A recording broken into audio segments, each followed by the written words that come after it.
Hello, all, and welcome to another Sanctuary Sunday. Sanctuary! Yes, the day where I cover something other than war games. Today, I'm covering votes for women.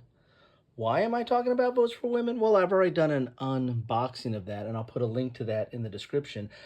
What I'm doing today is doing a little bit of an after-action report and talk a little bit about gameplay.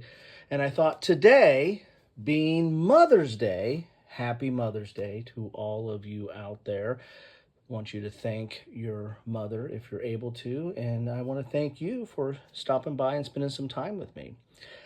I've played this game with my family, played this with my two daughters. Have not had a chance to play it with my wife. She's a little busy. And we all like it. We enjoy it. I've played it. I've yet to play it opposed. No one's willing to take the side of the opposition. But we've played it cooperatively, and I've played it solitaire as well. So, why is this an important game for Mother's Day? Well, this is about women. This is about the women's right to acquiring the right to vote by the 19th Amendment here in the United States. And so this movement, or this game, covers this movement, the suffrage movement, from 1848 to 1920, when the 19th Amendment was ratified by the states. And so this is a game where you are simulating that movement. It's a historical game. There is a lot of historical references on the cards. Yeah, so let's go with where I ended up. This play I did here was a solitaire play where you were going to go up against a Oppobot. And this is how it ended up. It ended up that in turn 5, I was able to secure the 36 states necessary to ratify the 19th Amendment. Now, there's basically two things you need to do. First, you need to put all these white pieces here on for the capital. These represent the capital, and there's different actions that let you do this, and there's different cards that let you do this. But you need to have all 6 on there, and then once you have all 6 on there, then you do an initial tally of the states. And if you have 4 cubes of your type in a state, and the suffrage movement uses purple and yellow, they both count the same. It's just it represents 2 different, some of the alliance that was, making up the coalition that was doing the suffrage movement. And it doesn't make a difference on the color sometimes, because there are cards that remove certain colors, and you don't know when they're coming up. But once you get all these pillars out here, you'll do a check, and then if you got 4, then of a certain color, you're going to put a green check mark. If you got a suffrage, if you got 4 of the orange, you're going to put an X, meaning that they're not going to pass it. And once that's out there, that's out there. That's locked in. So the goal of the game is you have to get 36 of these if you're for the suffrage movement. If you're playing the opposition or the bot, if you're playing against the bot's trying to get 13 of those. And once that happens, then you lose the game. So and you'll keep playing this for 6 rounds. If neither side has secured the right number at the end of 6 rounds, then it becomes kind of a final vote tally where it's a matter of how many cubes you have in there and rolling a dice, and then whoever highest wins the state, so to speak. So it's kind of a sudden death type effect. So this was highly contested. I mean, I started off a little slow, built up a lot of momentum, especially in the plains. And then into the Midwest, and then into the Atlantic, as you can see there. I had a pretty good control over the West, but then they kept on popping in. The opposition kept popping in there, and the South was always a back and forth type situation. Northeast was kind of split there, right? I ended up winning out 4 of the states in the East. They've got 3. And we're working on another one. So I did pretty good in this solo one. This was my best showing, I think, in a solo play. and it showed my decisions from earlier games, or my poor decisions. I learned from them and used them in this game. So how do you play this game? Well, basically it's a card game. You're going to have a deck for the suffrage, and you're going to have a deck for the opposition. If you play the opposition, you can play this opposed, or you can have a deck for the Oppobot, which is what I had here, or what I played against. And there's a third deck that you're going to deal with. Well, there's two more decks, but really a third deck is the strategy deck. And then there's going to be states that are out there that you're trying to collect. And so not only are you trying to secure the ratification of 36 states, there's kind of a mini game, which is a race to control these states, because they give you special actions, and that just keeps your momentum going. The more of these states, and I got quite a bit of these states, to my credit, and that helped out. You get these states, or you secure these states. There's 9 that start out there on the board, and it's random. You put some back in the box. But there's 9 states that start out that are available, and as soon as you get 4 cubes of your type in a state, in that state that's out there, you collect that, and then you can play this action along with your normal card, but you can only do one of these a turn. You can either do one of these or do a strategy card, whatever you have. But you can do one of these plus your card a turn, and again, this is just more stuff to do, and it helps you out. So that's kind of a mini game in there. There's also, as I said, there's a strategy deck. There's 3 of these cards that are available at the beginning of the turn, and basically you're bidding on these. There are these campaign buttons, and the opposition has them as well when you're playing opposed. But if you're playing against the bot, then only you have them. And you get these campaign buttons from various things. There's actions you can do it, but there's also cards that give it to you, and you bid on those to get these strategy cards. And these strategy cards are usually somewhat powerful, and so you kind of want to get these, or you want to deny the bot from getting it. Now the way the bot works is you bid however many strategy cards you have, and then the bot is going to roll a die here. And this looks like it's a 12-sided, but really it's 1 to 4. It'll roll a die, and if it's equal, then nothing happens. If it's greater than, then it gets the strategy card, or it randomly picks a strategy card. And if it's lower than what you bid, then you get the strategy card. So you got to bid a lot to get some of these. But there's some pretty bad effects in here that you might want to deny the bot from getting these. So sometimes just tying is okay. So at the beginning of each round, you're gonna have a strategy card. Except for the first round, you're gonna have a bid to try to get who's gonna get the strategy card, and then you start playing your cards from your deck. And there's all 3 decks: the opposition deck, the Oppo deck, which is the bot deck, and then your suffrage deck. All have 3 levels of cards. There's early, mid, and late. And so you'll shuffle, put the late on the bottom, shuffle, put the mid in the middle, and then shuffle and put the early on top. And so you're going to progress, and the cards are going to tell the story of the suffrage movement, because there's historical references on each one of these. And it tells you about what's going on, and the event that takes place. If you play this for the event, is tied to that historical happening, and is also tied to the timing of it. If it's a late event, then it's going to happen later in this whole movement, right? So when you can play these cards on your turn, you can play them for the event, and that I did that mostly because the cards I had were pretty good. So you'll play this for the event, and this just changes the board state, right? It's gonna either add cubes, or give you some benefit to help you move forward. In some events, get stuck. You have to play like this one is. You see that infinity symbol. Well, that's going to be in effect the rest of the game. And some effects you can put down that are effect only for final voting. Some things pop up like the Civil War happens because it happens during this time period, right? That stays out just for that turn, and then it's done. And a turn is basically playing 6 of these cards. You start off with 1, you draw up to 6, and then you play 6, and you drop to 7, so you draw 6, and then you play, once you play 6 cards, then the turn advances, and you do keep going until you get to turn 6.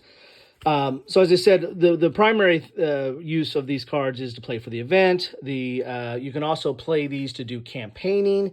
When you campaign, you're going to look how many campaigners you have, or how many activists you have out on the board, and you're going to roll dice equal to that number.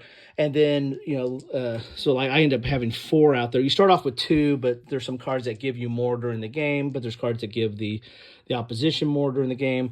So in this case, if I wanted to campaign, I'd roll the 4 dice, and then I would decide, like, this one gets a 2, this one gets a 3, this one might get a 4, and this one gets a 2.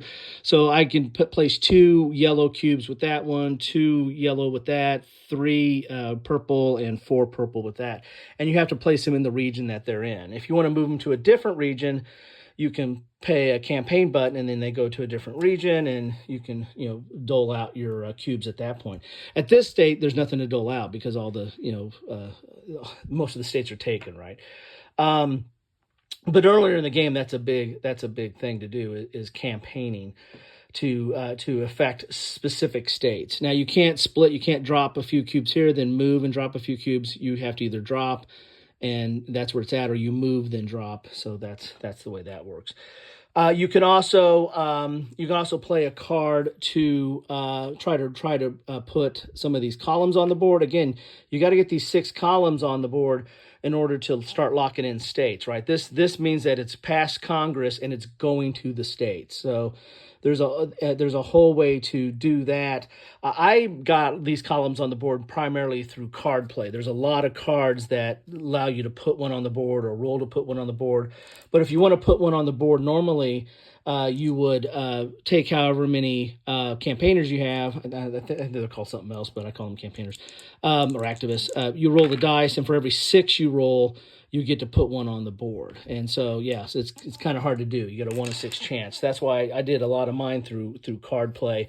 There's a lot of cards that allow you to put one if you roll 1 to 3, or 3 to 6, or something like that. It gives you a better spread than just the straight action. There's another. You can also play a card to get these campaign buttons. There's also cards that give you campaign buttons. But there's also, you can just discard a card, for to not use anything on it as the event, just to get a certain, I think you get like 2 campaign buttons to do that.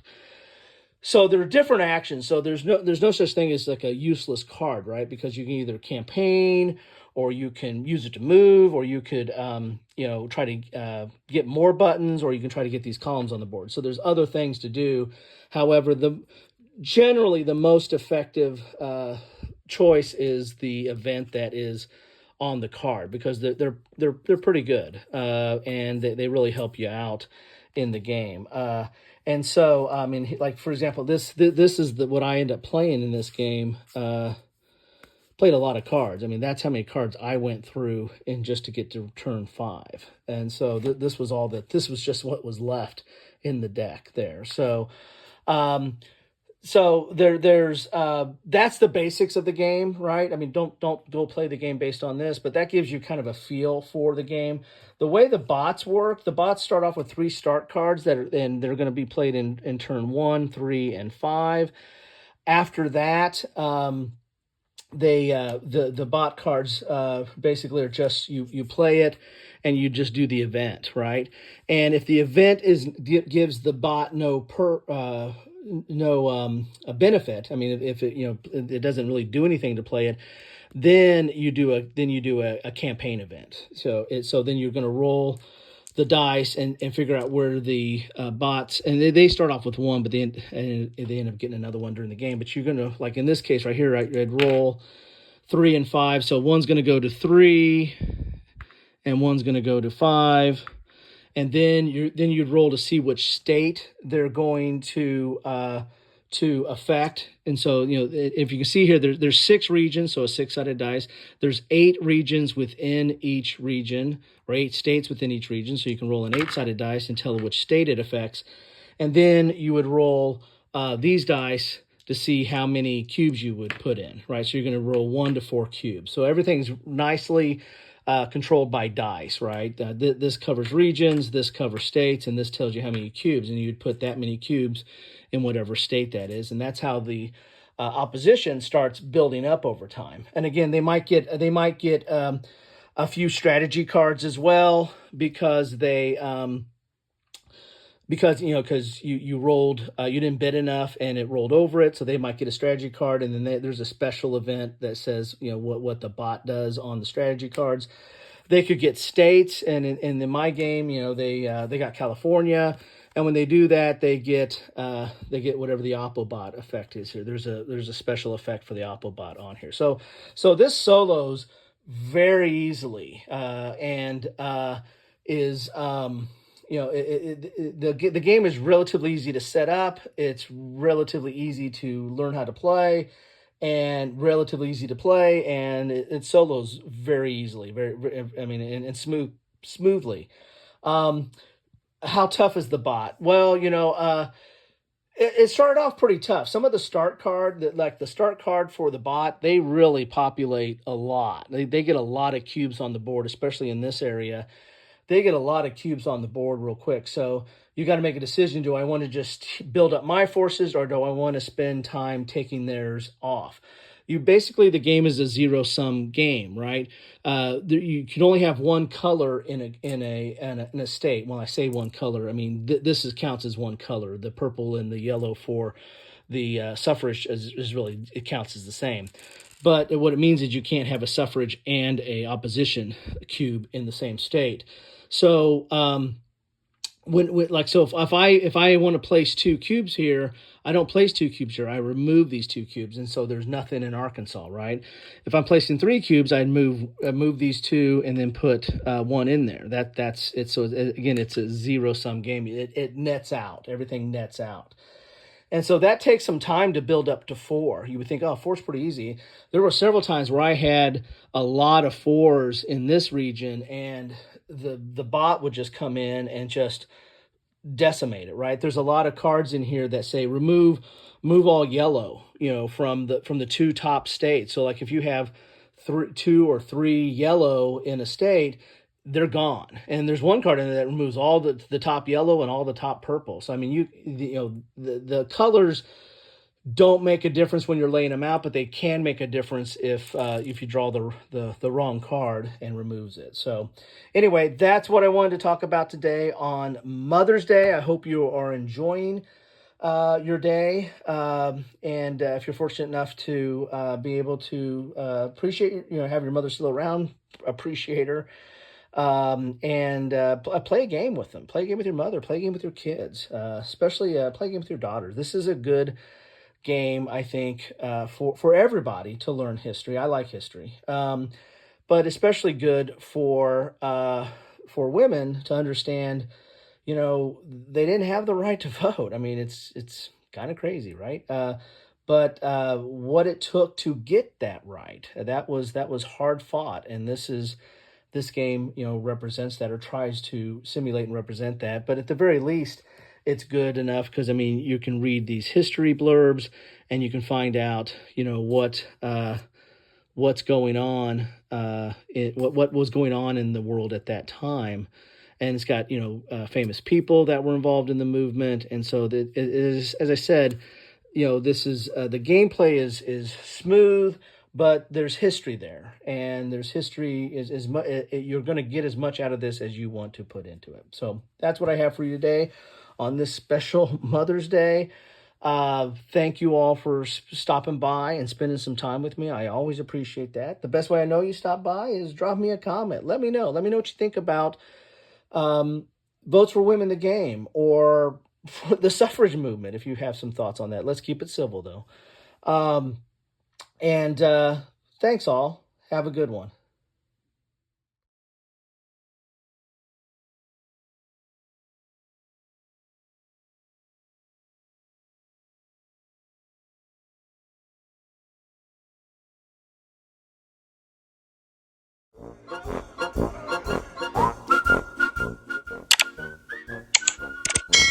Thanks for watching.